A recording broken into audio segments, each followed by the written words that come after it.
Leto je bilo precej investicijsko naravnano, za naložbe so namenili približno tretjino proračuna, precejšnji del za urejanje cestnega omrežja in komunalne infrastrukture. Eden večjih projektov je bila izgradnja prizidka vrtca Ciciban v Sevnici.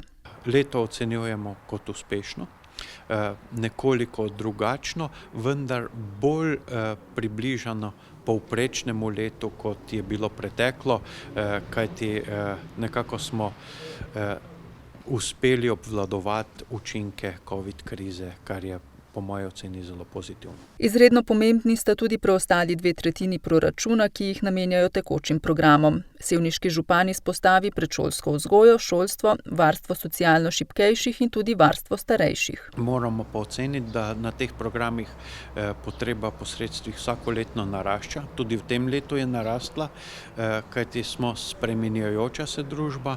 Konec koncev pa tudi socialno vsako leto bolj občutljivi in tudi iz tega naslova lahko rečem, da se ta strošek povečuje. Ocvirk je na novinarski konferenci izpostavil, da se v občini Sevnica izvajajo 3 veliki evropski projekti, in sicer novi nadvoz v poslovno cono, gradnja kanalizacijskega omrežja in hidravlične izboljšave vodovodnih sistemov.